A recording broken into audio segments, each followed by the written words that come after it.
ಎಲ್ಲರಿಗೂ ನಮಸ್ಕಾರ ಸ್ನೇಹಿತರೆ. ಈ ವರ್ಷ 2026 ಫೆಬ್ರವರಿ 1ರಂದು ಭರತ ಹುಣ್ಣಿಮೆ ಬಂದಿದೆ. ಇದನ್ನ ಮಾಘ ಪೂರ್ಣಿಮಾ ಎಂದು ಕರೆಯುತ್ತಾರೆ. ಈ ದಿನ ಶಿವ ಮತ್ತು ಶನಿದೇವರನ್ನ ವಿಶೇಷವಾಗಿ ಪೂಜಿಸಲಾಗುವುದು. ಅಲ್ಲದೆ ಇಂದು ಶನಿ ದೋಷದಿಂದ ಮುಕ್ತಿ ಪಡೆಯಲು ವಿಶೇಷ ಕ್ರಮಗಳನ್ನು ಅಳವಡಿಸಿಕೊಳ್ಳಲಾಗುತ್ತದೆ. ಸುಮಾರು 2.5 ವರ್ಷಗಳ ನಂತರ ಶನಿಗ್ರಹ ತನ್ನ ರಾಶಿಯನ್ನು ಬದಲಾಯಿಸುತ್ತದೆ. ಇನ್ನಷ್ಟು ಹೆಚ್ಚಿನ ಶಕ್ತಿ ಹಾಗೂ ಮಹಿಮೆ ಹೊಂದಿದೆ. ಹುಣ್ಣಿಮೆ ದಿನ ಬೇವಿನ ಮರದ ಕೆಳಗೆ ಈ ಒಂದು ವಸ್ತು ಯಾರಿಡುತ್ತಾರೋ ಅವರ ಅದೃಷ್ಟವೇ ಬದಲಾಗುತ್ತದೆ. ಕೋಟಿಗಟ್ಟಲೆ ಹಣ ಅವರ ಕೈ ಸೇರುತ್ತದೆ. ಅವರ ಜೀವನದಲ್ಲಿರುವ ಎಲ್ಲ ರೀತಿಯ ಸಮಸ್ಯೆಗಳು ದೂರವಾಗುತ್ತದೆ. ಕೆಲಸದಲ್ಲಿ ಹಾಗೂ ವ್ಯಾಪಾರದಲ್ಲಿ ಅಭಿವೃದ್ಧಿ ಇರುತ್ತದೆ. ಹಿಂದೂ ಧರ್ಮದಲ್ಲಿ ಬೇವಿನ ಮರಕ್ಕೆ ಹಾಗೂ ಬೇವಿನ ಸೊಪ್ಪಿಗೆ ಎಷ್ಟೋ ಪ್ರಾಮುಖ್ಯತೆ ಇದೆ. ಈ ಮರವನ್ನು ಪೂಜಿಸಿದರೆ ಎಲ್ಲ ದೇವಾನುದೇವತೆಗಳು ಸಂತೋಷಿಸುತ್ತಾರೆ. ತ್ರಿದೇವತೆಗಳಾದ ಲಕ್ಷ್ಮಿ, ಸರಸ್ವತಿ, ಪಾರ್ವತಿ ಈ ಬೇವಿನ ಮರದಲ್ಲಿ ವಾಸಿಸುತ್ತಾರೆಂದು ನಮ್ಮ ಪುರಾಣಗಳು ಹೇಳುತ್ತವೆ. ಮುಖ್ಯವಾಗಿ ಪಾರ್ವತಿ ದೇವಿಗೆ ಬೇವಿನ ಸೊಪ್ಪು ಅಥವಾ ಬೇವಿನ ಮರ ಅಂದರೆ ತುಂಬ ಇಷ್ಟ. ಆದ್ದರಿಂದಲೇ ಅಮ್ಮನವರ ಅಲಂಕಾರಕ್ಕಾಗಿ ಬೇವಿನ ಸೊಪ್ಪನ್ನು ಹೆಚ್ಚಾಗಿ ಬಳಸುತ್ತಾರೆ. ಉಗ್ರ ಸ್ವರೂಪಿಣಿ ದೇವತೆಯರಾದ ಕಾಳಿಕಾ, ಚಂಡಿ, ಚಾಮುಂಡಿ ಮುಂತಾದ ದೇವತೆಗಳನ್ನು ಶಾಂತಪಡಿಸಲು ಕೂಡ ಬೇವಿನ ಸೊಪ್ಪನ್ನು ಬಳಸುತ್ತಾರೆ. ಹಾಗೆ ಗ್ರಾಮ ದೇವತೆಗಳಿಗೂ ಕೂಡ ಈ ಸೊಪ್ಪು ತುಂಬ ಇಷ್ಟ. ಇದು ಮಾತ್ರವಲ್ಲದೆ ಈ ಮರದಲ್ಲಿ ದುರ್ಗಾದೇವಿ ಹಾಗೂ ಸೀತಾದೇವಿ ಕೂಡ ವಾಸವಿರುತ್ತಾರೆ. ಇಷ್ಟೆಲ್ಲ ದೇವತೆಗಳು ವಾಸವಿರುವುದರಿಂದ ಈ ಮರವನ್ನು ಅತ್ಯಂತ ಪವಿತ್ರವಾದ ಮರ ಎಂದು ಕರೆಯುತ್ತಾರೆ.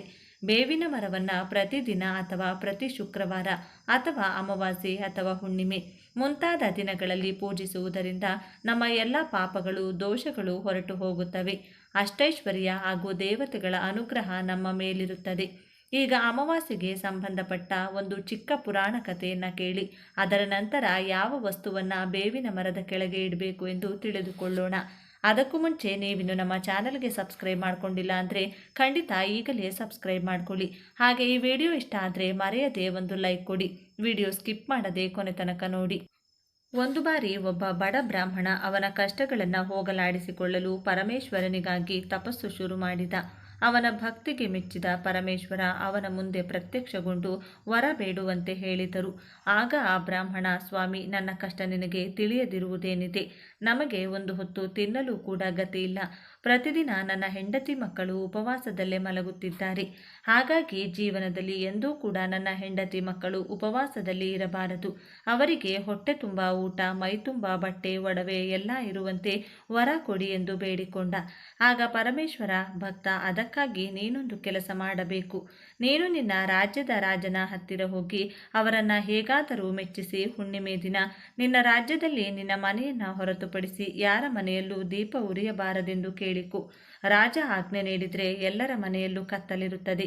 ಆ ದಿನ ರಾತ್ರಿ ಮಹಾಲಕ್ಷ್ಮಿ ಭೂಲೋಕ ಸಂಚಾರಕ್ಕೆ ಬರುತ್ತಾರೆ. ನಿನ್ನ ಮನೆಯಲ್ಲಿ ಮಾತ್ರ ಬೆಳಕಿರುವುದರಿಂದ ಮಹಾಲಕ್ಷ್ಮಿ ನಿನ್ನ ಮನೆಯೊಳಗೆ ಪ್ರವೇಶಿಸುತ್ತಾಳೆ. ಆಗ ನೀನು ಮಹಾಲಕ್ಷ್ಮಿಯೊಂದಿಗೆ, ಅಮ್ಮ, ನೀನು ಚಂಚಲ ಸ್ವಭಾವದವಳು. ನೀನು 3 ತಲೆಮಾರುಗಳವರೆಗೂ ನನ್ನ ಮನೆಯಲ್ಲಿರುತ್ತೇನೆಂದು ಮಾತು ಕೊಟ್ಟಾಗ ಮಾತ್ರ ನನ್ನ ಮನೆಯೊಳಗೆ ಈಗ ಪ್ರವೇಶಿಸು ಎಂದು ಹೇಳು. ಹಾಗಾಗಿ ನಿನ್ನ ಷರತ್ತಿಗೆ ಒಪ್ಪಿಕೊಂಡು ನಿನ್ನ ಮನೆಯೊಳಗೆ ಪ್ರವೇಶಿಸುತ್ತಾಳೆ. ಅದರ ನಂತರ ನಿನ್ನ ಮನೆಯಲ್ಲಿ ಹಣಕ್ಕೆ ಯಾವ ಕೊರತೆ ಇರುವುದಿಲ್ಲ ಅಂದರು ಪರಮೇಶ್ವರ. ಆ ಬ್ರಾಹ್ಮಣ ಎಷ್ಟೋ ಸಂತೋಷದಿಂದ ಪರಮೇಶ್ವರನಿಗೆ ನಮಸ್ಕರಿಸಿ ಒಂದು ದಿನ ಆ ಬ್ರಾಹ್ಮಣ ಅವನ ಪಾಂಡಿತ್ಯದಿಂದ ಮಹಾರಾಜನನ್ನು ಮೆಚ್ಚಿಸಿದ. ರಾಜ ಸಂತೋಷದಿಂದ ನಿನಗೆ ಯಾವ ಬಹುಮಾನ ಬೇಕೆಂದು ಕೇಳಿದಾಗ ಪರಮೇಶ್ವರ ಹೇಳಿದಂತೆ ಕೆಲವೇ ದಿನಗಳಲ್ಲಿ ಹುಣ್ಣಿಮೆ ಬರಲಿದೆ. ಆ ದಿನ ನಗರವೆಲ್ಲ ಕತ್ತಲಲ್ಲಿರಬೇಕು. ಕೇವಲ ನನ್ನ ಮನೆಯಲ್ಲಿ ಮಾತ್ರ ದೀಪ ಉರಿಯಬೇಕು. ಇದೇ ನನ್ನ ಕೋರಿಕೆ ಎಂದ ಬ್ರಾಹ್ಮಣ. ರಾಜ ಅದೇ ರೀತಿ ಆದೇಶ ಮಾಡಿದ. ಅಮಾವಾಸ್ಯೆ ಬಂದೇ ಬಿಟ್ಟಿತು. ರಾಜನ ಆದೇಶದ ಪ್ರಕಾರ ರಾಜ್ಯದಲ್ಲಿ ಯಾರೂ ಕೂಡ ದೀಪ ಹಚ್ಚಲಿಲ್ಲ. ಇನ್ನು ಈ ಬ್ರಾಹ್ಮಣ ಮಾತ್ರ ಮನೆಯ ತುಂಬ ದೀಪಗಳನ್ನು ಹಚ್ಚಿದ್ದ. ನಗರಕ್ಕೆ ಬಂದ ಮಹಾಲಕ್ಷ್ಮಿ ನೇರವಾಗಿ ಈ ಬ್ರಾಹ್ಮಣನ ಮನೆಗೆ ಬಂದಳು. ಬಾಗಿಲಿನ ಹತ್ತರವೇ ಕಾಯುತ್ತಾ ನಿಂತಿದ್ದ ಈ ಬ್ರಾಹ್ಮಣ ಬಂದಿರುವುದನ್ನು ಮಹಾಲಕ್ಷ್ಮಿ ಎಂದು ಗುರುತಿಸಿ, ಅಮ್ಮ, ನೀನು ಮಹಾಲಕ್ಷ್ಮಿ ಎಂಬುದು ನನಗೆ ಗೊತ್ತು. ನೀನು ಚಂಚಲ ಸ್ವಭಾವದವಳು. ಇಂದು ನೀನು ನನ್ನ ಮನೆಗೆ ಬಂದು ನಾಳೆ ಹೊರಟು ಹೋದರೆ ನನ್ನಿಂದ ಸಹಿಸಲಾಗುವುದಿಲ್ಲ. ಹಾಗಾಗಿ 3 ತಲೆಮಾರುಗಳವರೆಗೂ ನನ್ನ ಮನೆಯೊಳಗೆ ಇರುತ್ತೇನೆಂದು ಮಾತು ಕೊಟ್ಟರೆ ಮಾತ್ರ ಈಗ ನನ್ನ ಮನೆಯೊಳಗೆ ಪ್ರವೇಶಿಸು ಎಂದು ಹೇಳಿದ. ಆಗ ಮಹಾಲಕ್ಷ್ಮಿ ಸರಿ ಎಂದು ಹೇಳಿ ಅವನ ಮನೆಯೊಳಗೆ ಬಂದಳು. ಅಂದಿನಿಂದ ಆ ಬ್ರಾಹ್ಮಣನ ಜೀವನವೇ ಬದಲಾಯಿತು. ನೋಡಿದ್ರಲ್ಲ ಸ್ನೇಹಿತರೆ, ಹುಣ್ಣಿಮೆಯಂದು ಇಡುವಂತಹ ದೀಪಕ್ಕೆ ಎಷ್ಟು ಮಹಿಮೆ ಇದೆ ಅಂತ. ಅದಕ್ಕೆ ಯಾವ ದಿನದಲ್ಲಿ ಬೇಕಾದರೂ ನೀವು ನಿಮ್ಮ ಮನೆಯನ್ನು ಕತ್ತಲಲ್ಲಿಟ್ಟರೂ ಕೂಡ ಪರವಾಗಿಲ್ಲ. ಆದರೆ ಹುಣ್ಣಿಮೆ ದಿನ ಮನೆಯಲ್ಲಿ ಎಷ್ಟು ದೀಪಗಳಾಗುತ್ತೋ ಅಷ್ಟು ದೀಪಗಳನ್ನು ಹಚ್ಚಿ ಸ್ನೇಹಿತರೆ. ಇನ್ನು ನಮ್ಮಲ್ಲಿ ತುಂಬ ಜನರು ಎಷ್ಟು ದುಡ್ಡು ದುಡಿದ್ರೂ ಕೈಯಲ್ಲಿ ನಿಲ್ತಾ ಇಲ್ಲ ಎಂದು, ಯಾವ ವ್ಯಾಪಾರ ಶುರು ಮಾಡಿದರೂ ಲಾಭ ಇಲ್ಲ ಎಂದು, ಯಾವ ಕೆಲಸಕ್ಕೆ ಕೈ ಹಾಕಿದರೂ ಅದು ಅರ್ಧದಲ್ಲೇ ನಿಂತು ಹೋಗುತ್ತಿದೆ ಎಂದು, ಒಂದು ಚಿನ್ನಾಭರಣ ಕೂಡ ಕೊಂಡುಕೊಳ್ಳಲು ಆಗುತ್ತಿಲ್ಲ ಎಂದು, ಸಾಯುವುದರೊಳಗೆ ಒಂದು ಸ್ವಂತ ಮನೆ ಕಟ್ಟಿಕೊಳ್ಳಬೇಕೆಂದು, ಸಂತಾನ ಇಲ್ಲ ಎಂದು, ಮಕ್ಕಳಿಗೆ ವಿದ್ಯೆ ತಲೆಗೆ ಹತ್ತುತ್ತಿಲ್ಲ ಎಂದು, ಮನೆಯಲ್ಲಿ ಆರೋಗ್ಯ ಚೆನ್ನಾಗಿಲ್ಲ ಎಂದು, ಕೆಲಸ ಸಿಗುತ್ತಿಲ್ಲ ಎಂದು, ಹೀಗೆ ಒಬ್ಬೊಬ್ಬರು ಒಂದೊಂದು ವಿಚಾರದ ಬಗ್ಗೆ ಕೊರಗುತ್ತಿರುತ್ತೀರಾ. ಇಂಥವರು ಹುಣ್ಣಿಮೆಯಂದು 2 ಲವಂಗಗಳನ್ನು ಮಹಾಲಕ್ಷ್ಮಿ ಮುಂದೆ ಇಟ್ಟು ಪೂಜೆ ಮಾಡಿ, ಬಳಿಕ ಆ 2 ಲವಂಗ ಕೈಯಲ್ಲಿಡಿದುಕೊಂಡು ನಿಮ್ಮ ಕೋರಿಕೆ ಅಥವಾ ಕಷ್ಟಗಳನ್ನು ಮನಸ್ಸಿನಲ್ಲಿ ದೇವಿಗೆ ಒಪ್ಪಿಸಿ. ಅದರ ನಂತರ ಆ 2 ಲವಂಗ ಬೇವಿನ ಮರಕ್ಕೆ ಹಾಕಲು ಸ್ವಲ್ಪ ನೀರು ಹಾಗೂ ಹಾಲು, ಒಂದು ದೀಪ, ದೀಪಾರಾಧನೆಗೆ ಎಳ್ಳೆಣ್ಣೆ, ಬೇವಿನ ಎಣ್ಣೆ ಅಥವಾ ತುಪ್ಪ, 2 ಬತ್ತಿಗಳು, ಅರಿಶಿನ, ಕುಂಕುಮ, ಅಗರಬತ್ತಿ ಹಾಗೂ ಸ್ವಲ್ಪ ಹೂವು, ಬಿಳಿ ದಾರ ತೆಗೆದುಕೊಂಡು ಬೇವಿನ ಮರದ ಹತ್ತಿರ ಹೋಗಿ ಮೊದಲು ಬೇವಿನ ಮರಕ್ಕೆ ಸ್ವಲ್ಪ ನೀರು ಹಾಕಿ 3 ದಾರಗಳನ್ನು ತಯಾರಿಸಿಕೊಳ್ಳಿ. ಒಂದು ದಾರಕ್ಕೆ ವಿಭೂತಿ ಅಥವಾ ಬಿಳಿ ದಾರವನ್ನು ಹಾಗೆಯೇ ಬಳಸಬಹುದು. ಒಂದು ದಾರಕ್ಕೆ ಅರಿಶಿನ ಹಚ್ಚಬೇಕು, ಇನ್ನೊಂದು ದಾರಕ್ಕೆ ಕುಂಕುಮ ಹಚ್ಚಬೇಕು. ಈ 3 ದಾರಗಳನ್ನು ಒಟ್ಟಾಗಿ ಜೋಡಿಸಿ ನಿಮ್ಮ ಕೋರಿಕೆ ಹೇಳುತ್ತಾ ಮರಕ್ಕೆ 3 ಸುತ್ತು ಸುತ್ತಿ ಗಂಟು ಹಾಕಿ. ಅದರ ನಂತರ ಬೇವಿನ ಮರದ ಮುಂದೆ ದೀಪಾರಾಧನೆ ಮಾಡಿ ಅಗರಬತ್ತಿ ಹಚ್ಚಿ ಓಂ ಮಹಾಲಕ್ಷ್ಮಿ ನಮಃ ಎಂದು 3 ಅಥವಾ 11 ಅಥವಾ 108 ಬಾರಿ ಹೇಳಿ ನಿಮ್ಮ ಹತ್ತಿರ ಇರುವಂತಹ ಕುಂಕುಮದಿಂದ ಬೇವಿನ ಮರಕ್ಕೆ ಅರ್ಚನೆ ಮಾಡಿ ಹೂವನ್ನು ಸಮರ್ಪಿಸಿ. ಇದಾದ ಬಳಿಕ ಮತ್ತೆ ನಿಮ್ಮ ಕೋರಿಕೆ ಅಥವಾ ಕಷ್ಟ ಹೇಳಿಕೊಂಡು ಅದನ್ನು ದಯವಿಟ್ಟು ಈಡೇರಿಸು ಎಂದು ಪ್ರಾರ್ಥಿಸಿ. ಆ 2 ಲವಂಗ ಮರದ ಹತ್ತಿರ ಇಟ್ಟು ಮರಕ್ಕೆ ಅರ್ಪಿಸಿದಂಥ ಕುಂಕುಮ ಹಾಗೂ ಹೂವನ್ನು ಸ್ವಲ್ಪ ತೆಗೆದುಕೊಳ್ಳಿ. ಇನ್ನು ನಿಮ್ಮ ಸೌಭಾಗ್ಯ ಹೆಚ್ಚಿಸುತ್ತದೆ. ಅದರ ನಂತರ ಮರವನ್ನು ಹಿಂದಿರುಗಿ ನೋಡದೆ ಮನೆಗೆ ಬಂದು ಬಿಡಿ. ಈ ರೀತಿ ಮಾಡಿದ ದಿನದಿಂದಲೇ ನಿಧಾನವಾಗಿ ನಿಮ್ಮ ಜೀವನ ಬದಲಾಗುತ್ತಾ ಹೋಗುತ್ತದೆ. ಕೆಲವೇ ದಿನಗಳಲ್ಲಿ ಫಲಿತಾಂಶ ನೀವೇ ನೋಡುತ್ತೀರಿ. ಸ್ನೇಹಿತರೆ, ಒಂದು ವೇಳೆ ನಿಮಗೆ ಹತ್ತಿರದ ಬೇವಿನ ಮರ ಸಿಗಲಿಲ್ಲ ಅಂದಾಗ ನಿಮ್ಮ ಮನೆಯಲ್ಲಿ ಒಂದು ಬೇವಿನ ಗಿಡ ತಂದಿಟ್ಟುಕೊಂಡು ಕೂಡ ಈ ಪರಿಹಾರವನ್ನು ಮಾಡಿಕೊಳ್ಳಬಹುದು. ಹಣಕಾಸಿನ ಸಮಸ್ಯೆಗೆ ಕೆಲವು ಪರಿಹಾರಗಳು. ಹಣಕಾಸಿನ ಸಮಸ್ಯೆಗೆ ಲಕ್ಷ್ಮೀ ಪೂಜೆ. ಹಿಂದೂ ಧರ್ಮದಲ್ಲಿ ಲಕ್ಷ್ಮೀ ದೇವಿಯನ್ನು ಸಂಪತ್ತಿನ ಅಧಿದೇವತೆ ಎಂದು ಕರೆಯಲಾಗುತ್ತದೆ. ಅಂತಹ ಪರಿಸ್ಥಿತಿಯಲ್ಲಿ ಮಾಘ ಪೂರ್ಣಿಮೆಯಂದು ಬೆಳಿಗ್ಗೆ ಬ್ರಹ್ಮ ಮುಹೂರ್ತದಲ್ಲೆದ್ದು ಸ್ನಾನ ಮಾಡಿ. ಇದಾದ ನಂತರ ಲಕ್ಷ್ಮೀ ದೇವಿಯ ವಿಗ್ರಹವನ್ನು ಗಂಗಾ ನೀರಿನಿಂದ ಶುದ್ಧೀಕರಿಸಬೇಕು. ನಂತರ ಲಕ್ಷ್ಮೀ ದೇವಿಗೆ ಕಮಲದ ಹೂ ಮತ್ತು ತೆಂಗಿನಕಾಯಿಯನ್ನು ಅರ್ಪಿಸಿ. ಇದಾದ ನಂತರ ಮಹಾಲಕ್ಷ್ಮಿ ಸ್ತೋತ್ರವನ್ನು ಪಠಿಸಬೇಕು. ಹೀಗೆ ಮಾಡುವುದರಿಂದ ಆರ್ಥಿಕ ತೊಂದರೆಗಳು ನಿವಾರಣೆಯಾಗುತ್ತದೆ ಎಂದು ನಂಬಲಾಗಿದೆ. ಅಶ್ವತ್ಥ ಮರಕ್ಕೆ ನೀರು ಅರ್ಪಿಸುವುದು. ಹಿಂದೂ ಧರ್ಮದಲ್ಲಿ ಅಶ್ವತ್ಥ ಮರಕ್ಕೆ ವಿಶೇಷ ಪ್ರಾಮುಖ್ಯತೆ ನೀಡಲಾಗಿದೆ. ಅದರಲ್ಲಿ ಮುಕ್ಕೋಟಿ ದೇವತೆಗಳು ನೆಲೆಸಿದ್ದಾರೆಂದು ಹೇಳಲಾಗುತ್ತದೆ. ಅಂತಹ ಪರಿಸ್ಥಿತಿಯಲ್ಲಿ ಮಾಘ ಪೂರ್ಣಿಮೆಯ ದಿನದಂದು ಹಾಲನ್ನು ನೀರಿನೊಂದಿಗೆ ಬೆರೆಸಿ ಅಶ್ವತ್ಥ ಮರಕ್ಕೆ ಅರ್ಪಿಸಬೇಕು. ಇದಾದ ನಂತರ ಸಂಜೆ ಅಶ್ವತ್ಥ ಮರದ ಕೆಳಗೆ ತುಪ್ಪದ ದೀಪವನ್ನು ಬೆಳಗಿಸಬೇಕು. ಈ ಪರಿಹಾರವನ್ನು ಅಳವಡಿಸಿಕೊಳ್ಳೋದ್ರಿಂದ ನೀವು ಮುಕ್ಕೋಟಿ ದೇವತೆಗಳ ಆಶೀರ್ವಾದವನ್ನು ಪಡೆಯುತ್ತೀರೆಂದು ನಂಬಲಾಗಿದೆ. ಈ ವರ್ಷ 2026 ಫೆಬ್ರವರಿ 1ರಂದು ಭರತ ಹುಣ್ಣಿಮೆ ಬಂದಿದೆ. ಇದನ್ನು ಮಾಘ ಪೂರ್ಣಿಮಾ ಎಂದು ಕರೆಯುತ್ತಾರೆ. ಈ ದಿನ ಅಕ್ಕಿ ಡಬ್ಬದಲ್ಲಿ ಇದನ್ನು ಹಾಕಿದರೆ ಸಾಕು, ನಿಮ್ಮ ಜೀವನದಲ್ಲಿ ಎಷ್ಟೇ ತಿಂದರೂ ಮುಗಿಯದಷ್ಟು ಐಶ್ವರ್ಯಗಳು ಬಂದು ಸೇರುತ್ತವೆ. ಸಾಲದ ಬಾಧೆಗಳು, ಬಡತನ ಸಂಪೂರ್ಣವಾಗಿ ದೂರವಾಗುತ್ತವೆ. ಧನವು ನಿರಂತರವಾಗಿ ಮನೆಗೆ ಹರಿಯುತ್ತಲೇ ಇರುತ್ತದೆ. ತಮ್ಮ ಜನ್ಮ ಧನ್ಯವಾಗುತ್ತದೆ. ಈ ದಿನದಂದು ನಿಮ್ಮ ಮನೆಯಲ್ಲಿ ಅಕ್ಕಿ ಡಬ್ಬದಲ್ಲಿ ಈ ವಸ್ತುಗಳನ್ನು ಇಟ್ಟರೆ ಸಾಕು, ನೀವು ಕುಳಿತು ತಿಂದರೂ ಮುಗಿಯದ ಆಸ್ತಿ ಬರುತ್ತದೆ. ನಿಮ್ಮ ಮನೆಯಲ್ಲಿ ಧನ ಮಳೆ ಸುರಿಯುತ್ತದೆ ಎಂದು ನಮ್ಮ ಹಿರಿಯರು ಮತ್ತು ಆಧ್ಯಾತ್ಮಿಕ ಶಾಸ್ತ್ರಗಳು ಹೇಳುತ್ತವೆ.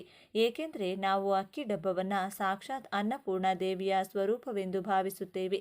ಪ್ರಪಂಚದಲ್ಲಿ ಯಾವುದೇ ಜೀವಿಯಾಗಲಿ, ಅದು ಸಣ್ಣ ಇರುವೆಗಳಿಂದ ಹಿಡಿದು ದೊಡ್ಡ ಆನೆಗಳವರೆಗೆ ಆಹಾರವಿಲ್ಲದೆ ಬದುಕಲು ಸಾಧ್ಯವಿಲ್ಲ. ಮನುಷ್ಯನಿಗೆ ಅನ್ನವೇ ಪ್ರಾಣಾಧಾರ. ಅದಕ್ಕಾಗಿಯೇ ನಮ್ಮ ಹಿರಿಯರು ಅನ್ನವನ್ನು ಪರಬ್ರಹ್ಮ ಸ್ವರೂಪ ಎಂದು ಕರೆದರು. ನಾವು ಗಳಿಸುವ ಪ್ರತಿಯೊಂದು ರೂಪಾಯಿಯೂ ಕೊನೆಗೆ ಬಾಯಿಗೆ ಬರುವ ಅನ್ನದ ತುತ್ತಿಗಾಗಿಯೇ. ನಮ್ಮ ಮನೆಯಲ್ಲಿ ಧಾನ್ಯಲಕ್ಷ್ಮಿ ಯಾವಾಗಲೂ ತುಂಬಿರಬೇಕು ಅಂದರೆ ನಾವು ಅಕ್ಕಿ ಡಬ್ಬವನ್ನು ದೇವಾಲಯದಂತೆ ನೋಡಿಕೊಳ್ಳಬೇಕು. ಅಕ್ಕಿ ಡಬ್ಬ ಕೇವಲ ಅಕ್ಕಿ ಹಾಕುವ ಪಾತ್ರೆಯಲ್ಲ, ಅದು ನಮ್ಮ ಮನೆಯ ಅಕ್ಷಯ ಪಾತ್ರೆ. ಹಿಂದಿನ ಕಾಲದಲ್ಲಿ ನಮ್ಮ ಅಜ್ಜಿಯರು ಮುತ್ತಜ್ಜಿಯರು ಅಕ್ಕಿ ಡಬ್ಬವನ್ನು ಎಷ್ಟು ಜಾಗರೂಕತೆಯಿಂದ ನೋಡಿಕೊಳ್ಳುತ್ತಿದ್ದರು ಎಂಬುದು ನಮಗೆಲ್ಲರಿಗೂ ತಿಳಿದಿದೆ. ಅಕ್ಕಿ ತುಂಬಿದ್ದರೆ ಮಾತ್ರ ಆ ಮನೆಯಲ್ಲಿ ಸುಖ ಶಾಂತಿ ಇರುತ್ತದೆ ಎಂಬುದು ಅವರ ನಂಬಿಕೆ. ಬೆಳೆಯಾಗಿ ಹೊಳೆಯುವ ಅಕ್ಕಿ ಕಾಳುಗಳು ಲಕ್ಷ್ಮೀದೇವಿಗೆ ಅತ್ಯಂತ ಪ್ರಿಯವಾದವು. ಅದಕ್ಕಾಗಿಯೇ ನಾವು ಪ್ರತಿ ಶುಭ ಕಾರ್ಯದಲ್ಲಿ ಅಕ್ಕಿಯನ್ನು ಅಕ್ಷತೆಯಾಗಿ ಪರಿವರ್ತಿಸಿ ತಲೆಯ ಮೇಲೆ ಹಾಕಿಕೊಳ್ತೇವೆ. ಅಕ್ಕಿ ಡಬ್ಬ ತುಂಬಿದ್ದರೆ ಆ ಮನೆಯಲ್ಲಿ ಎಂದಿಗೂ ಹಸುವಿನ ಕೂಗು ಕೇಳಿಸುವುದಿಲ್ಲ, ಬಡತನ ಹತ್ತಿರ ಸುಳಿಯುವುದಿಲ್ಲ. ಈ ಅಕ್ಕಿ ಡಬ್ಬದಲ್ಲಿ ಈ ದಿನ ಒಂದು ವಸ್ತುವನ್ನು ಹಾಕಿದರೆ ಸಾಕು, ಅದು ನಿಮ್ಮದಾಗುತ್ತದೆ. ನಿಮ್ಮ ಮನೆಯಲ್ಲಿ ಹಣದ ಕೊರತೆ ಹೋಗಬೇಕಂದ್ರೆ, ಸಾಲದ ತೊಂದರೆಗಳು ನಿವಾರಣೆಯಾಗಬೇಕಂದ್ರೆ, ರಾಜಯೋಗ ಬರಬೇಕಾದ್ರೆ ಈ ಒಂದು ಸಣ್ಣ ಪರಿಹಾರವನ್ನು ಮಾಡಿ ನೋಡಿ. ನಿಮ್ಮ ಮನೆಯಲ್ಲಿ ಹಣಕ್ಕೆ ಯಾವುದೇ ಕೊರತೆ ಇರುವುದಿಲ್ಲ. ನೀವು ಯಾವುದೇ ಕೆಲಸವನ್ನು ಪ್ರಾರಂಭಿಸಿದರೂ ಅದು ಚಿನ್ನವಾಗುತ್ತದೆ. ಈ ಪರಿಹಾರದ ಬಗ್ಗೆ ಮತ್ತು ಅಕ್ಕಿ ಡಬ್ಬದಲ್ಲಿ ಇಡಬೇಕಾದ ವಿಶೇಷ ವಸ್ತುವಿನ ಬಗ್ಗೆ ಈಗ ಈ ವಿಡಿಯೋದಲ್ಲಿ ವಿವರವಾಗಿ ತಿಳಿದುಕೊಳ್ಳೋಣ. ಅದಕ್ಕೂ ಮೊದಲು ಈ ವಿಡಿಯೋವನ್ನು ಲೈಕ್ ಮಾಡದವರು ತಕ್ಷಣ ಒಂದು ಲೈಕ್ ಮಾಡಿ. ಎಲ್ಲರೂ ಭಕ್ತಿಯಿಂದ ಓಂ ಶ್ರೀ ಮಹಾಲಕ್ಷ್ಮಿ ನಮಃ ಅಂತ ಕಮೆಂಟ್ ಮಾಡಿ. ವಿಷಯಕ್ಕೆ ಬಂದರೆ ಅಕ್ಕಿ ಅತ್ಯಂತ ಪವಿತ್ರವಾದದ್ದು. ಅಕ್ಕಿ ಕೆಳಗೆ ಬಿದ್ದರೆ ನಾವು ತಕ್ಷಣ ಕಣ್ಣಿಗೆ ಒತ್ತಿಕೊಳ್ತೇವೆ, ಏಕೆಂದರೆ ಅದು ಲಕ್ಷ್ಮಿ ಸ್ವರೂಪ. ಅಕ್ಕಿಯನ್ನು ಎಂದಿಗೂ ಕಾಲಿನಿಂದ ತುಳಿಯಬಾರದು, ತಪ್ಪಿ ಕೆಳಗೆ ಚೆಲ್ಲಬಾರದು. ಅದೇ ರೀತಿ ಅಕ್ಕಿ ಡಬ್ಬಕ್ಕೂ ಕೂಡ ಯಾವಾಗಲೂ ಕಾಲು ತಾಗಬಾರದು. ಅನೇಕರು ಅಡುಗೆ ಮನೆಯಲ್ಲಿ ಅಕ್ಕಿ ಡಬ್ಬವನ್ನು ಎಲ್ಲೆಂದರಲ್ಲಿ ಇಡುತ್ತಾರೆ, ಆದರೆ ಅಕ್ಕಿ ಡಬ್ಬದಲ್ಲಿ ಯಾವಾಗಲೂ ಶುಭ್ರವಾದ ಸ್ಥಳದಲ್ಲಿ ಪವಿತ್ರವಾದ ದಿಕ್ಕಿನಲ್ಲಿರಬೇಕು. ಆ ಡಬ್ಬದ ಸುತ್ತಲೂ ಜೇಡರ ಬಲೆಗಳು ಧೂಳು ಇದ್ದರೆ ಲಕ್ಷ್ಮೀದೇವಿ ಅಲ್ಲಿ ಇರುವುದಿಲ್ಲ. ಅಕ್ಕಿ ಡಬ್ಬವನ್ನು ನೀವು ಒಂದು ಸಣ್ಣ ಗಲ್ಲ ಪೆಟ್ಟಿಗೆಯಂತೆ ಭಾವಿಸಬೇಕು. ಅಕ್ಕಿ ಡಬ್ಬದಲ್ಲಿ ಅಕ್ಕಿಯನ್ನು ಹೊರತುಪಡಿಸಿ ಬೇರೆ ವಸ್ತುಗಳನ್ನು ಅಂದರೆ ಉಪ್ಪು, ಉಪ್ಪಿನ ಪ್ಯಾಕೆಟ್ಗಳು, ಖಾರದ ಪ್ಯಾಕೆಟ್ಗಳು, ಎಣ್ಣೆ ಡಬ್ಬಗಳನ್ನು ಒಟ್ಟಿಗೆ ಇಡಬಾರದು. ಹೀಗೆ ಮಾಡಿದರೆ ಅದು ದಾರಿದ್ರ್ಯಕ್ಕೆ ಕಾರಣವಾಗುತ್ತದೆ. ಅನೇಕರು ಸ್ಥಳಾವಕಾಶ ಕಡಿಮೆ ಇದೆ ಎಂದು ಅಕ್ಕಿ ಡಬ್ಬದಲ್ಲಿ ಕಡಲೆಕಾಯಿ, ಹುಣಸೆಹಣ್ಣು, ಖಾರದ ಪ್ಯಾಕೆಟ್ಗಳನ್ನು ಸಂಗ್ರಹಿಸುತ್ತಾರೆ. ಇದು ಬಹಳ ದೊಡ್ಡ ತಪ್ಪು. ಅಕ್ಕಿ ಡಬ್ಬವು ಕೇವಲ ಧಾನ್ಯಕ್ಕೆ ಮಾತ್ರ ಸೀಮಿತವಾಗಿರಬೇಕು. ಆಗ ಮಾತ್ರ ಆ ಮನೆಯಲ್ಲಿ ಐಶ್ವರ್ಯ ನೆಲೆಸುತ್ತದೆ. ಅಕ್ಕಿ ಡಬ್ಬವನ್ನು ಆಗಾಗ ಒರೆಸಿ ಸ್ವಚ್ಛವಾಗಿಟ್ಟುಕೊಳ್ಳಬೇಕು. ನೀವು ಅಕ್ಕಿಯನ್ನು ಗೌರವಿಸಿದಾಗ ಆಗ ಮಾತ್ರ ಆಹಾರವು ನಿಮಗೆ ಆರೋಗ್ಯ ಮತ್ತು ಸಂಪತ್ತನ್ನು ನೀಡುತ್ತದೆ. ಇನ್ನು ಈ ದಿನ ರಾತ್ರಿ ಮಲಗುವ ಮುನ್ನ ಯಾವುದೇ ಸಮಯದಲ್ಲಿ ಒಂದು ಬಿಳಿ ಕಾಗದವನ್ನು ತೆಗೆದುಕೊಳ್ಳಿ. ಈ ಕಾಗದ ಹೊಸದಾಗಿರಬೇಕು ಮತ್ತು ಕಲೆಗಳಿಲ್ಲದಾಗಿರಬೇಕು. ಆ ಕಾಗದದ 4 ಕಡೆ ಕುಂಕುಮದಿಂದ ಬೊಟ್ಟು ಇಡಿ. ಕುಂಕುಮವು ಶಕ್ತಿಯ ಸಂಕೇತವಾಗಿದೆ. ಈಗ ಆ ಕಾಗದದ ಮಧ್ಯದಲ್ಲಿ ಕೆಲವು ವಿಶೇಷ ವಸ್ತುಗಳನ್ನು ಇಡಬೇಕು. ಅವುಗಳೆಂದರೆ 2 ಒಣಮೆಣಸಿನಕಾಯಿಗಳು, 5 ಬೇವಿನ ಎಲೆಗಳು, 5 ತುಳಸಿ ಎಲೆಗಳು, 1 ರೂಪಾಯಿ, 1 ಜಾಕಾಯಿ ಮತ್ತು 1 ದಾಲ್ಚಿನ್ನಿಯ ತುಂಡು. ಈ ಎಲ್ಲ ವಸ್ತುಗಳನ್ನು ನೀವು ಹಿಂದಿನ ದಿನವೇ ಸಿದ್ಧಪಡಿಸಿಕೊಳ್ಳಿ. ಈ ವಸ್ತುಗಳಿಗೆ ಪ್ರಕೃತಿಯಲ್ಲಿ ಒಂದು ವಿಶೇಷ ಶಕ್ತಿ ಇದೆ. ಇವುಗಳನ್ನು ಒಟ್ಟಿಗೆ ಸೇರಿಸಿ ಒಂದು ಗಂಟು ಕಟ್ಟಿದರೆ ಅದು ಒಂದು ಶಕ್ತಿಶಾಲಿ ಯಂತ್ರದಂತೆ ಕೆಲಸ ಮಾಡುತ್ತದೆ. ಮೆಣಸಿನಕಾಯಿಗಳು ನಿಮ್ಮ ಮನೆಯಲ್ಲಿರುವ ನಕಾರಾತ್ಮಕ ಶಕ್ತಿಯನ್ನು, ದೃಷ್ಟಿ ದೋಷಗಳನ್ನು ನಿವಾರಿಸುತ್ತವೆ. ಕೆಂಪು ಬಣ್ಣ ಸೂರ್ಯನಿಗೆ ಇಷ್ಟವಾದ್ದರಿಂದ ಒಣಮೆಣಸಿನಕಾಯಿಗಳು ಸೂರ್ಯನ ಶಕ್ತಿಯನ್ನು ಹೀರಿಕೊಳ್ಳುತ್ತವೆ. ಬೇವಿನ ಎಲೆಗಳು ಸಾಕ್ಷಾತ್ ಅಮ್ಮನವರ ಸ್ವರೂಪ. ಇವು ಆರೋಗ್ಯವನ್ನು ಕಾಪಾಡುತ್ತವೆ ಮತ್ತು ಕೀಟಗಳನ್ನು ಹತ್ತಿರಕ್ಕೆ ಸುಳಿಯಲು ಬಿಡುವುದಿಲ್ಲ. ತುಳಸಿ ಎಲೆಗಳು ಸಾಕ್ಷಾತ್ ಮಹಾಲಕ್ಷ್ಮಿಯ ಸಂಕೇತ. ಐಶ್ವರ್ಯವು ತಾಂಡವವಾಡುತ್ತದೆ. ತುಳಸಿ ಎಲೆಗಳು ಸುಗಂಧಭರಿತ ಅಕ್ಕಿ ಡಬ್ಬಿಯಲ್ಲಿ ಒಂದು ರೀತಿಯ ಪವಿತ್ರತೆಯನ್ನು ತುಂಬುತ್ತದೆ. ಇನ್ನು ವಿಷಯಕ್ಕೆ ಬಂದರೆ ಜ್ಞಾನವು ಧನಾಕರ್ಷಣೆಯ ಸಂಕೇತ. ಬೆಳ್ಳಿ ಇದ್ದರೆ ಇನ್ನೂ ಒಳ್ಳೆಯದು, ಇಲ್ಲದಿದ್ದರೆ ಸಾಮಾನ್ಯ ರೂಪಾಯಿ ನಾಣ್ಯವಾದರೂ ಪರವಾಗಿಲ್ಲ. ಜಾಕಾಯಿಗೆ ಆಧ್ಯಾತ್ಮಿಕವಾಗಿ ದೊಡ್ಡ ಪ್ರಾಮುಖ್ಯತೆ ಇದೆ. ಇದನ್ನು ವಶೀಕರಣ ಮತ್ತು ಆಕರ್ಷಣೆಗೆ ಬಳಸುತ್ತಾರೆ. ಜಾಯಿಕಾಯಿ ಇರುವಲ್ಲಿ ಲಕ್ಷ್ಮೀದೇವಿ ಸ್ಥಿರವಾಗಿರುತ್ತಾಳೆ. ಅಡಿಕೆ ಗಣಪತಿಯ ಸ್ವರೂಪ. ಯಾವುದೇ ಕೆಲಸವು ಅಡೆತಡೆಗಳಿಲ್ಲದೆ ನಡೆಯಲು ಇದು ಅವಶ್ಯಕ. ದಾಲ್ಚಿನ್ನಿ ಪ್ರಪಂಚದಾದ್ಯಂತ ಹಣವನ್ನು ಆಕರ್ಷಿಸುವ ಒಂದು ಉತ್ತಮ ಮೂಲಿಕೆಯಾಗಿ ಪ್ರಸಿದ್ಧವಾಗಿದೆ. ಅಂತಹ ದಾಲ್ಚಿನ್ನಿಯನ್ನು ಈ ಗಂಟಿನಿಂದ ಇರುವುದರಿಂದ ಬಹುಶಃ ಅದು ಐಶ್ವರ್ಯ ನಿಧಿಯಾಗಿ ಬದಲಾಗುತ್ತದೆ. ಈ ಎಲ್ಲ ವಸ್ತುಗಳನ್ನು ಒಟ್ಟಿಗೆ ಆ ಬಿಳಿ ಕಾಗದದಲ್ಲಿ ಇಟ್ಟು ಕೆಂಪು ದಾರದಿಂದ ಅಥವಾ ಸಾಮಾನ್ಯ ದಾರದಿಂದ ಸಣ್ಣ ಗಂಟು ಕಟ್ಟಿ ಈ ಗಂಟನ್ನು ತೆಗೆದುಕೊಂಡು ಹೋಗಿ ಮನೆಯ ಅಕ್ಕಿ ಡಬ್ಬದಲ್ಲಿ ಮಧ್ಯದಲ್ಲಿ ಸಣ್ಣ ಗುಂಡಿಯಂತೆ ತೆಗೆದು ಅಲ್ಲಿ ಈ ಗಂಟನ್ನು ಇಟ್ಟು ಮೇಲೆ ಅಕ್ಕಿಯಿಂದ ಮುಚ್ಚಿ. ಹೀಗೆ ಮಾಡುವಾಗ ನೀವು ಏಕಾಂಗಿಯಾಗಿ ಶಾಂತವಾಗಿರಬೇಕು, ಯಾರೊಂದಿಗೂ ಮಾತನಾಡಬಾರದು. ಈ ಗಂಟನ್ನು ಇಡುವಾಗ ನಿಮ್ಮ ಮನಸ್ಸಿನಲ್ಲಿ ಅನ್ನಪೂರ್ಣ ದೇವಿ ನಮ್ಮ ಮನೆಯಲ್ಲಿ ಧನಧಾನ್ಯಗಳಿಗೆ ಎಂದಿಗೂ ಕೊರತೆಯಾಗದಂತೆ ನೋಡಿಕೊ, ನಮ್ಮ ಕಷ್ಟಗಳನ್ನೆಲ್ಲ ನಿವಾರಿಸಿ ಐಶ್ವರ್ಯವನ್ನು ಪ್ರಸಾದಿಸು ಎಂದು ಬಲವಾಗಿ ಪ್ರಾರ್ಥಿಸಿ ಸೂರ್ಯ ಭಗವಾನ್ ಸಾಕ್ಷಿಯಾಗಿ ಈ ದಿನದಂದು ಈ ಕೆಲಸ ಮಾಡುವುದರಿಂದ ನಿಮ್ಮ ಜಾತಕದಲ್ಲಿರುವ ದಾರಿದ್ರ್ಯ ದೋಷಗಳೆಲ್ಲ ನಿವಾರಣೆಯಾಗುತ್ತದೆ. ಈ ಗಂಟನ್ನು 1 ತಿಂಗಳ ಕಾಲ ಆ ಅಕ್ಕಿ ಡಬ್ಬದಲ್ಲಿಯೇ ಇರಲು ಬಿಡಿ. ಈ 30 ದಿನಗಳ ಕಾಲ ನೀವು ಆ ಡಬ್ಬದಿಂದ ಅಕ್ಕಿಯನ್ನು ಬಳಸಬಹುದು, ಆದರೆ ಗಂಟನ್ನು ಮಾತ್ರ ಕದಲಿಸಬೇಡಿ. 1 ತಿಂಗಳು ಕಳೆದ ನಂತರ ಅಂದರೆ ತಿಂಗಳ ಮುಗಿದ ನಂತರ ಆ ಗಂಟನ್ನು ಹೊರತೆಗೆದು ಅದರಲ್ಲಿರುವ ವಸ್ತುಗಳನ್ನು ಹರಿಯುವ ನೀರಿನಲ್ಲಿ ಅಂದರೆ ಯಾವುದಾದರೂ ಕಾಲುವೆಯಲ್ಲಿ ಅಥವಾ ಕೆರೆಯಲ್ಲಿ ಹಾಕಿಬಿಡಿ. ಒಂದು ವೇಳೆ ಹರಿಯುವ ನೀರು ಲಭ್ಯವಿಲ್ಲದಿದ್ದರೆ ಯಾವುದಾದರೂ ದೊಡ್ಡ ಮರದ ಬುಡದಲ್ಲಿ ಮಣ್ಣು ತೆಗೆದು ಅಲ್ಲೇ ಇಡಿ. ಈ ಪರಿಹಾರವನ್ನು ಮಾಡೋದ್ರಿಂದ ಸೂರ್ಯಶಕ್ತಿ ಆ ಅಕ್ಕಿ ಕಾಳುಗಳ ಮೂಲಕ ನಿಮ್ಮ ಮನೆಯಲ್ಲೆಲ್ಲ ಹರಡುತ್ತದೆ. ನಮ್ಮ ಮನೆಯಲ್ಲಿ ಪ್ರತಿಯೊಂದು ವಸ್ತುವು ಒಂದು ಕಂಪನವನ್ನು ಹೊಂದಿರುತ್ತದೆ. ಅಕ್ಕಿ ಡಬ್ಬ ಅಡುಗೆ ಮನೆಯಲ್ಲಿರುವುದರಿಂದ ಅದರಿಂದ ಬರುವ ಸಕಾರಾತ್ಮಕ ಶಕ್ತಿಯು ಮನೆಯ ಎಲ್ಲ ಸದಸ್ಯರ ಮೇಲೆ ಪರಿಣಾಮ ಬೀರುತ್ತದೆ.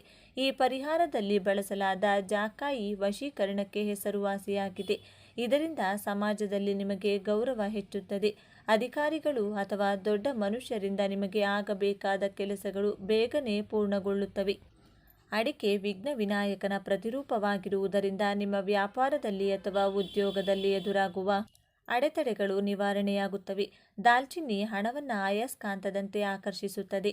ಈ ಪರಿಹಾರವನ್ನು ಮಾಡಿದ ಕೆಲವೇ ದಿನಗಳಲ್ಲಿ ನಿಮಗೆ ತಿಳಿಯದ ಹಣದ ಹರಿವು ಪ್ರಾರಂಭವಾಗುತ್ತದೆ. ಸಾಲದ ಬಾಧೆಯಿಂದ ಬಳಲುತ್ತಿರುವವರಿಗೆ ಹೊಸ ಆದಾಯದ ಮೂಲಗಳು ಗೋಚರಿಸುತ್ತವೆ.